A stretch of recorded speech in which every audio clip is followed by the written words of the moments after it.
It's amazing what programmers could cram into 16K back in the 80s. There are many examples of it being pushed to the limits from the likes of Ultimate and such. But today I want to focus on 3 games that anyone who has touched the spectrum most likely have come across. The adventures of this strange looking fellow called Horace. Horace is a bit of a menace and lives dangerously. He goes trespassing in parks to eat flowers, crosses the most chaotic roads known to man, skis down treacherous mountains, and gets into scraps with mutant spiders. Time to have a revisit to these classic little gems. I'm going to be playing the versions that were re-released by Pixel Jockey in 2024. The games are exactly the same as the originals, just nicely repackaged and presented. They come in a lovely little box that features imagery from each game. The individual case inlays are redone and very vibrant, coming as close as to the original editions as is legally possible, I'm assuming. And the big thing that swayed me into getting them, the awesome printing on the cassettes. I'm a sucker for a good looking tape, and these also were the main inspiration for me getting my Burgle tapes done in a similar manner. Right, let's crack on with the first game. I initially came across Hungry Horace on my mate's Commodore 64, wasn't until much later that I played the Speccy version. Turning that down straight away, forgot about that. The premise is simple. Horace is hungry, which drives him to consume as many flowers as he can in a local park, as you do. The park keepers do not approve of this behaviour though, and are hell bent on catching him and chucking him out. Damn, that sounds brutal. What are they doing to him?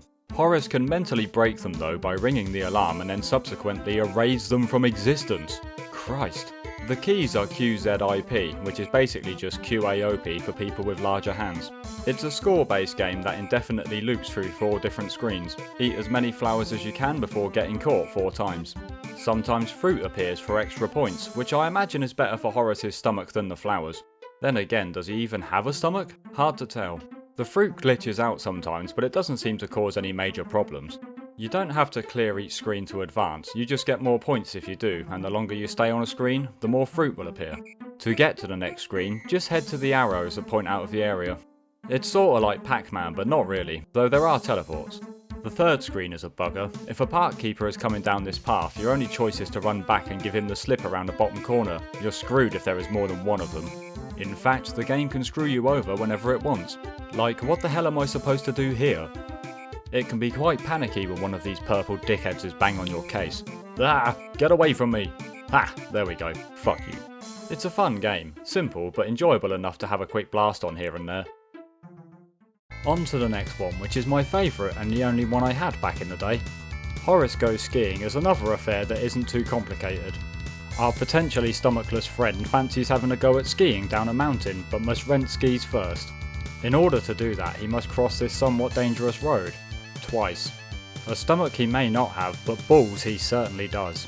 Also, I find it a bit irresponsible that the ski rental shop isn't set up on the side that has access to the mountain. What a bunch of pricks. Once the skis have been obtained, it's off to the slopes. Just gotta make it through the flags and down to the finish.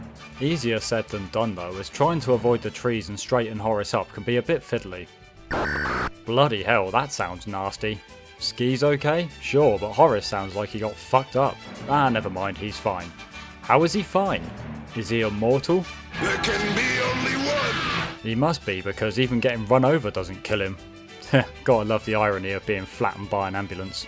Which then takes you to hospital for $10. Clearly no NHS in Horace's world. The skis can be broken if you hit enough trees, so it's back to risking life and limb for more. Once again, it's a score-based game that just loops the road and skiing sections until Horace has run out of money. Never mind the countless injuries he may or may not have suffered, it's all about the cash. Just have to mention, the sound of missing the flags is one of the most rage-inducing I've ever heard, especially when it does it multiple times in a row. Shut up, I know, piss off. Hitting the little bumps is helpful to try and avoid this, as they'll slow you down on your approach, plus their sound is far less annoying. Another game that is fun to have a quick go on, God knows how many hours I've spent on this over the years. Time for the final game, which I never knew existed until I saw it on the internet many years later. Horace and the Spiders. Spiders. Spiders! Bit more detail on the title screen this time to match the theme. Nice. Not satisfied with invading parks or risking his life to go skiing, our thrill-seeking friend is now off to a den of giant spiders to kick the shit out of them. Utilising the mighty QZIP keyboard scheme again, he begins his approach and hey, what the hell? How is anyone supposed to see that coming the first time? Anyway, leap over this little bastard and then we have some big hole to cross. Not entirely sure how I bumble my way through this section, I just hold P and keep hammering the Q key. Sometimes he jumps, sometimes he doesn't. At the other side, press Z to drop and it's into the cave. Gotta wreck the webs, wait for the spiders to fall into the holes and then curb stomp the little fuckers. Can't seem to though, I'm pressing Z but nothing is happening. Ah, you gotta press N. I really should read the instructions before playing. Yeah, have some of that you little tosser. They drop one level at a time and only when they hit the bottom do they die. On my first attempt I managed to glitch the game out I think. I couldn't get up anymore and they wouldn't come down, so I was just sat here for a good while before giving up and resetting. Good thing the game doesn't take too long to load up again.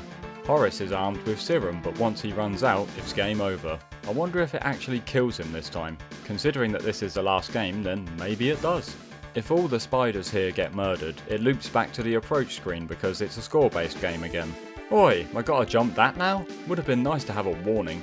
This part is awful on the second loop. How bloody precise do I have to be to do this? Bollocks. Shit. Bastard. Oh, come on. It's still fun and looks to be the most advanced of all three games. Overall a fitting end to the trilogy, and possibly Horace's life. I'm chuffed to have this little set.